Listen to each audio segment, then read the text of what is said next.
Hello नमस्कार। आप सभी का स्वागत है हमारे इस चैनल पर। ठीक है, तो आज जो है हम लोग क्लास 10th का लाइट स्टार्ट करने वाले हैं। ठीक है, जिसमें हमारा जो होगा पार्ट वाइज पढ़ेंगे। तो फर्स्ट पार्ट हमारा होगा रिफ्लेक्शन। तो हम लोग जो है आज रिफ्लेक्शन स्टार्ट करते हैं। तो चलिए स्टार्ट करते हैं। चैप्टर स्टार्ट करने से पहले हम लोग कुछ जानते हैं लाइट के बारे में और उसके नेचर के बारे में। जैसा कि आप लोगों को पता होगा कि लाइट क्या है, तो एक एनर्जी का फॉर्म होता है। ठीक है, जो कि हमें देखने में मदद करता है। ठीक है, लाइट के वजह से ही हम जितने भी कलरफुल थिंग्स हैं हमारे चारों ओर, उसे हम देख पाते हैं। विदाउट लाइट, बिना लाइट के हम लोग किसी भी चीज़ को नहीं देख सकते। ठीक है, क्यों? तो वो चीज़ हम लोग आगे पढ़ेंगे। बस इतना समझ लीजिए कि लाइट एक एनर्जी का फॉर्म है। विदाउट लाइट हम किसी भी चीज़ को नहीं देख पाते हैं। रीज़न हमको आगे मिलेगा। जैसे कि एग्जांपल समझिए, when we enter in a dark room then we don't see anything. ठीक है, जब हम लोग जो एक डार्क रूम में इंटर करते हैं तो हम लोग किसी भी चीज़ को नहीं देख पाते। क्यों? Because there is no light, क्योंकि वहाँ पर कोई लाइट नहीं होता। As soon as an electric bulb glow then we are able to see the object in the room. As soon as मतलब कि एकाएक जो है कोई लाइट, इलेक्ट्रिक बल्ब, टॉर्च कुछ भी जला तो हम लोग जो है उस रूम में जितने भी चीज़ें उसे देख पाते हैं। ठीक है, तो क्या होता है एक्चुअली थोड़ा सा बताते हैं कि जब light, when light falls on the object, जब किसी भी ऑब्जेक्ट पर लाइट फॉल करता है तो वो ऑब्जेक्ट जो है लाइट को रिफ्लेक्ट कर देता है। उसके बाद हम लोग जो है उस ऑब्जेक्ट को डिटेक्ट कर पाते हैं, मतलब कि उसे हम देख पाते हैं। ठीक है, जैसे कि मैं आपको एग्जांपल समझाता हूँ। जैसे सपोज कीजिए ये रूम में यहाँ पर एक बॉल रखा हुआ है। ठीक है, बॉल रखा हुआ है। अभी अंधेरा है तो आपको कुछ नहीं दिखाई देगा। ठीक है, सिर्फ और सिर्फ काला ही दिखाई देगा। जैसे ही हम लोग लाइट जला देंगे तो क्या होगा कि आपको ये बल्ब दिखाई देना शुरू हो जाएगा। क्यों? क्योंकि जो भी लाइट इस पर पड़ेगा वो आप यहाँ से रिफ्लेक्ट हो जाएगा और आपके आँख पर वो लाइट रिफ्लेक्ट होकर जाएगा, जिससे कि आप इस ऑब्जेक्ट को डिटेक्ट कर पाइएगा, मतलब कि देख पाइएगा। तो यही होता है रीज़न। अभी तो हल्का सा बताएं, अभी टेस्ट लेसन में हमें बहुत कुछ पढ़ना है। तो हम लोग समझ गए कि लाइट क्या होता है। उसके बाद हम लोग समझते हैं नेचर ऑफ लाइट। बेसिकली दो थ्योरीज होता है हमारे लाइट के नेचर के बारे में। फर्स्ट होता है एक वेव थ्योरी, दूसरा होता है हमारा पार्टिकल थ्योरी। फ़िलहाल मॉडर्न थ्योरी जो कहता है वो कहता है कि ठीक है, दोनों लाइट जो है दोनों प्रॉपर्टीज़ को अपने अंदर एग्जिबिट्स किए हुए रहता है। इसे हम लोग जो है क्वांटम थ्योरी ऑफ लाइट बोलते हैं। तो हम एक एक करके दोनों के बारे में समझते हैं क्या है। फर्स्ट नंबर पे है जो कि है वेव थ्योरी। इसका मतलब क्या होता है कि लाइट जो है बना होता है इलेक्ट्रोमैग्नेटिक वेव से, जिसे कि कोई मीडियम की आवश्यकता नहीं होती है प्रोपगेशन के लिए। ठीक है, तो ये हमारा होता है वेव थ्योरी। इसका एग्जांपल आपके सामने है, डिफ्रैक्शन, इंटरफेरेंस, पोलराइजेशन, जो आप पढ़िएगा आगे। उसका दूसरा है हमारा पार्टिकल थ्योरी। ये क्या कहता है कि लाइट जो है पार्टिकल से बना होता है, जो कि स्ट्रेट लाइन में और बहुत ही स्पीड से चलता है। इसका एग्जांपल देखिए, रिफ्लेक्शन है, रिफ्रैक्शन है, शैडोज़ है, ये सब जो है पार्टिकल थ्योरी का एग्जांपल है। उसके बाद और थोड़ा सा देखिए कि 100 मतलब कि 1000 ईयर से साइंटिस्ट जो है वो समझ रहे हैं कि लाइट जो है दोनों प्रॉपर्टीज़, ठीक है, वेव और पार्टिकल को एग्जिबिट्स किए हुए रहता है। इसे जो मॉडर्न थ्योरी है लाइट का, उसे हम कहते हैं क्वांटम थ्योरी ऑफ लाइट, क्योंकि ये दोनों ही प्रॉपर्टीज़, वेव प्रॉपर्टीज़ और पार्टिकल थ्योरी और वेव थ्योरी दोनों को एग्जिबिट्स किए हुए है, इसलिए इसका नाम पड़ा है क्वांटम थ्योरी ऑफ लाइट, यानी कि QTL। ठीक है, तो हम लोग अभी तक इंट्रो समझे हैं लाइट के बारे में, उसके नेचर के बारे में। जो हमारा मेन टॉपिक है इस चैप्टर का, जो हमारा सिलेबस स्टार्ट होता है वो अब से होता है। पहले तो हम लोग इंट्रोडक्शन ले रहे थे ऐसे ही। सबसे पहला टॉपिक है हमारा इस चैप्टर में reflection of light. And laws of reflection. ठीक है, तो आप लोग सभी जानते हैं कि जब लाइट जो है किसी भी ऑब्जेक्ट पर पड़ता है तो कुछ लाइट जो है बैक हो जाता है, जिसे हम लोग जो है रिफ्लेक्शन कहते हैं। ठीक, और इस प्रोसेस को हम लोग रिफ्लेक्शन ऑफ लाइट कहते हैं। सिंपल में समझें तो देखिए, जैसे ये कोई ऑब्जेक्ट है, ठीक है, ये कोई ऑब्जेक्ट हुआ और इस पर लाइट पड़ने के बाद कुछ लाइट जो है वो सेंट बैक हो जाता है कुछ इस तरह से, तो इसे हम कहते हैं रिफ्लेक्शन, और इस प्रोसेस को हम कहते हैं रिफ्लेक्शन ऑफ लाइट। तो आपसे कोई पूछ दिया कि व्हाट इज़ रिफ्लेक्शन, तो कहिएगा कि when light falls on an object, ठीक है, तो some of its light sent back which is called reflection. और पूछा what is reflection of light, तो बोलिएगा the process of bouncing back of light in the same direction is called reflection of light. ठीक है, तो आप लोग समझ गए कि रिफ्लेक्शन ऑफ लाइट क्या होता है। आप इस पिक्चर को अच्छे से समझ लीजिए, ये लाइट जो है यहाँ पर फॉल हुआ और फिर वो बैक हो गया, तो ये हमारा हो गया reflection. Light is reflected by the mirror और यहाँ पर उस पर पड़ा है। अब देखिए हम लोग पढ़ते हैं laws of reflection of light. ये तो आपको पता होगा कि बेसिकली दो तरह का लॉज होता है। ठीक, तो when a ray of light falls on a plane mirror और any other object it is reflected according to some rule. जब रे ऑफ लाइट किसी भी ऑब्जेक्ट या प्लेन मिरर पर पड़ता है तो कुछ लॉज के हिसाब से वो रिफ्लेक्ट करता है, जिसे हम लोग लॉज ऑफ रिफ्लेक्शन बोलते हैं। बेसिकली दो लॉ होता है रिफ्लेक्शन का। फर्स्ट होता है कि द इंसिडेंट रे, रिफ्लेक्टेड रे और नॉर्मल जो है सभी सेम प्लेन पर होता है, और दूसरा होता है एंगल ऑफ इंसिडेंट, जो होता है वो एंगल ऑफ रिफ्लेक्शन के इक्वल होता है हमेशा।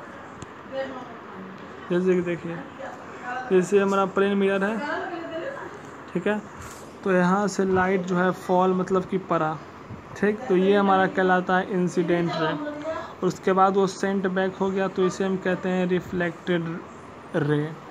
ठीक, और जिस पॉइंट पर रिफ्लेक्शन हुआ है उसे हम लोग बोलते हैं पॉइंट ऑफ इंसिडेंट। ठीक, और फिर उस पॉइंट से हम अगर परपेंडिकुलर खींच दें तो वो हमारा कहलाता है नॉर्मल। ठीक है, फिर जो एंगल बनता है इंसिडेंट रे और नॉर्मल के बीच उसे कहते हैं एंगल ऑफ इंसिडेंट,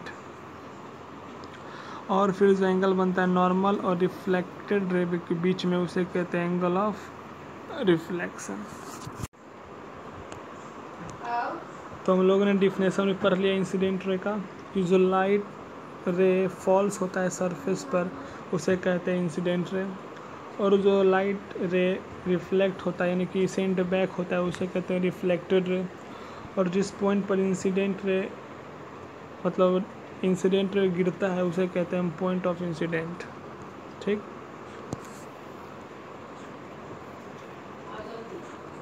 और फिर फोर्थ नंबर नॉर्मल है। नॉर्मल क्या होता है, तो परपेंडिकुलर लाइन होता है इंसिडेंट रे और रिफ्लेक्टेड रे के एकदम बीच में होता है।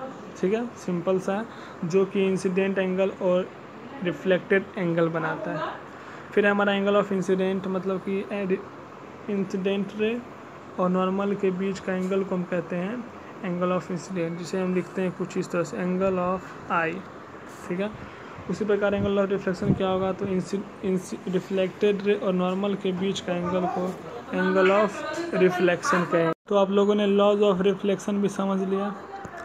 अगर आप सोचिए, जैसे कि आप लोग जानते हैं कि जैसे कि कोई ऑब्जेक्ट है, ये हमारा रहा इंसिडेंट रे और ये रहा हमारा रिफ्लेक्टेड रे, ठीक है, और ये हमारा रहा नॉर्मल।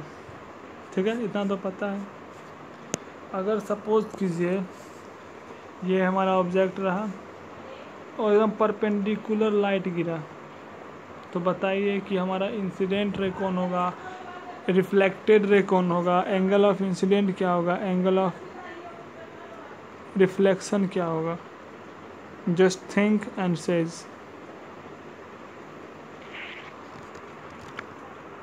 ठीक है, तो हमको लगता है आप लोगों को सोच लिए होंगे, तो नोट में हम वही लिखे हैं। If the incident ray falls perpendicularly on the surface of mirror then the incident ray, the reflected ray and the normal all are same. ठीक है, अगर कोई भी ऑब्जेक्ट पर या मिरर पर अगर लाइट परपेंडिकुलर गिरता है कुछ इस प्रकार, तो incident ray, reflected ray, normal सभी जो है सेम ही चीज़ होता है, वही रिफ्लेक्शन है, वही इंसिडेंट रे, वही नॉर्मल है, ठीक है। और जो एंगल होता है रिफ्लेक्शन और एंगल ऑफ इंसिडेंट, वो होता है हमारे यहाँ पर 0 डिग्री, ठीक है। क्यों होता है? क्योंकि इंसिडेंट रे भी इस तरह ऐसा है और रिफ्लेक्टेड रे भी ऐसा है, तो दोनों के बीच का एंगल जो होता है वो 0 डिग्री होगा, ठीक है। तो आप लोग यहाँ तक समझ लिए। अब हम लोग जो है आगे की ओर बढ़ते हैं। आगे हमारा कि 2 तरह का रिफ्लेक्शन ऑफ लाइट होता है, एक होता है रेगुलर और एक होता है इरेगुलर, जिसे हम लोग डिफ्यूज भी बोलते हैं, ठीक है। अब पढ़ते हैं एक एक करके दोनों के बारे में कि क्या होता है। सबसे पहले हम लोग जानते हैं इरेगुलर क्या होता है, ठीक है। अगर पैरेलल बीम ऑफ लाइट यानी कि कोई भी ऑब्जेक्ट पर या मिरर पर अगर पैरेलल बीम इंसिडेंट एकदम पैरेलल आया, एकदम पैरेलल, ठीक है, कुछ इस प्रकार से, ठीक है, तो रिमेन्स पैरेलल। अगर कोई भी ऑब्जेक्ट पर, जैसे कि आप लोग यहाँ देखिए, जैसे कोई भी ऑब्जेक्ट पर parallel beam of incident light आया, ठीक है, जैसे कि देख रहे हैं आप लोग ये सब, और फिर पैरेलल ही वापस चला गया, ठीक है ना, तो इसे हम लोग कहते हैं रेगुलर रिफ्लेक्शन, ठीक है।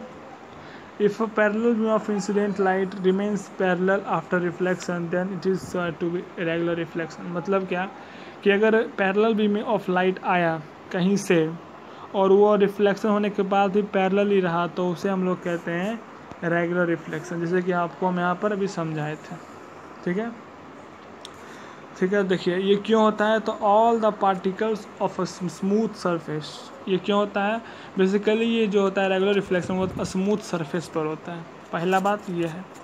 दूसरा बात क्या क्यों है कि क्यों होता है, तो जितने भी पार्टिकल होते हैं स्मूथ सरफेस पर वो सभी सेम ही दिशा में पर पॉइंटिंग होते हैं, ठीक है।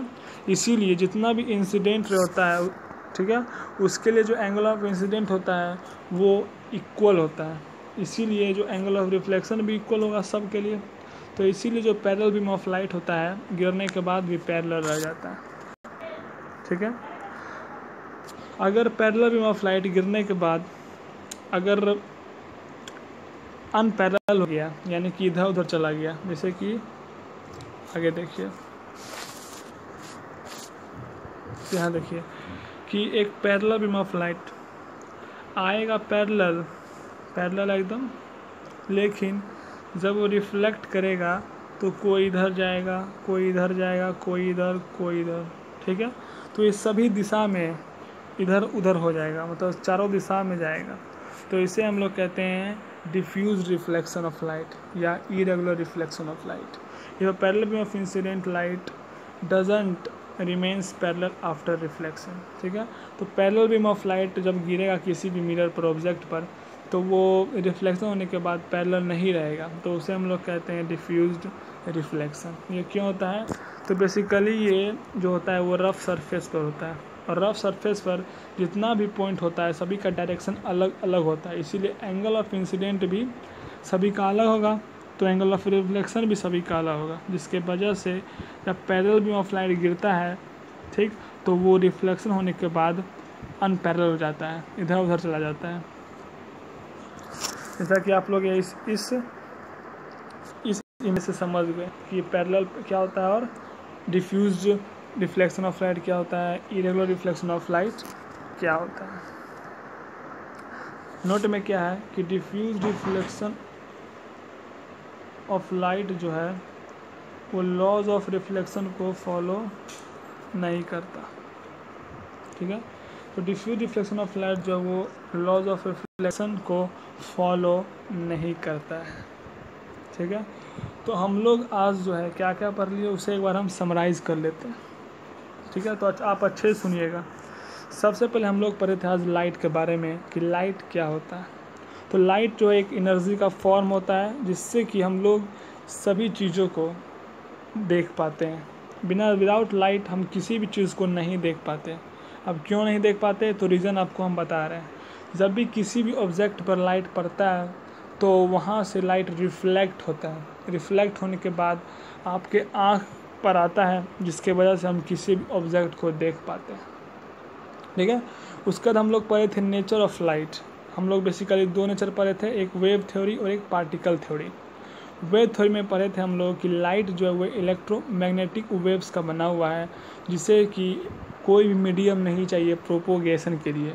जैसे कि हम लोग एग्जांपल देखे थे इंटरफेरेंस, पोलराइजेशन, डिफ्रैक्शन। ठीक है, फिर दूसरा पढ़े थे हम लोग पार्टिकल थ्योरी, इसमें कि हम लोग पढ़े थे कि लाइट जो है पार्टिकल्स का बना हुआ है, जो कि बहुत ही स्पीड से चलता है और स्ट्रेट लाइन में चलता है। इसमें हम लोग एग्जाम्पल पढ़े थे रिफ्लेक्शन का, रिफ्रैक्शन का, शैडोज़ का। ठीक है ना। उसके बाद हम लोग पढ़े थे कि रिफ्लेक्शन ऑफ लाइट के बारे में और लॉज ऑफ रिफ्लेक्शन के बारे में, कि जब कोई भी लाइट किसी भी ऑब्जेक्ट पर पड़ता है तो कुछ लाइट जो है सेंट बैक कर दिया जाता है, जिसे हम लोग रिफ्लेक्शन बोलते हैं, और इस प्रोसेस को रिफ्लेक्शन ऑफ लाइट बोलते हैं। ठीक, और जो लाइट फॉल्स होता है किसी भी मिरर पर, ऑब्जेक्ट पर, और वो रिफ्लेक्ट हो जाता है, तो वो किसी भी लॉज के अकॉर्डिंग होता है, जिसे हम लोग रिफ्लेक्शन, लॉज ऑफ रिफ्लेक्शन बोलते हैं। ठीक है, और दो तरह का लॉज होता है जो हम लोग को, आपको लोगों को सभी को पता होगा। ठीक है, फिर उसके बाद हम लोग जो है पढ़े हैं इरेगुलर रिफ्लेक्शन क्या होता है, रेगुलर रिफ्लेक्शन क्या होता है। तो अभी वो तो हमको जस्ट समझाएं तो वो आपको पता होगा। ठीक है, तो हम लोग के लिए आज इतना ही है, काफ़ी है। और जो फिर नेक्स्ट वीडियो होगा उसमें हम लोग पढ़ेंगे लैटरल इन्वर्जन क्या होता है, फिर पढ़ेंगे ऑब्जेक्ट के बारे में, इमेज के बारे में, formation of image by plane mirror पढ़ेंगे, फिर लैटरल इन्वर्जन पढ़ेंगे, उसका प्रॉपर्टीज़ पढ़ेंगे, यूजेस पढ़ेंगे। ठीक है, तो ये सब हम लोग नेक्स्ट वीडियो में देखेंगे। तो टेक केयर, गुड बाय।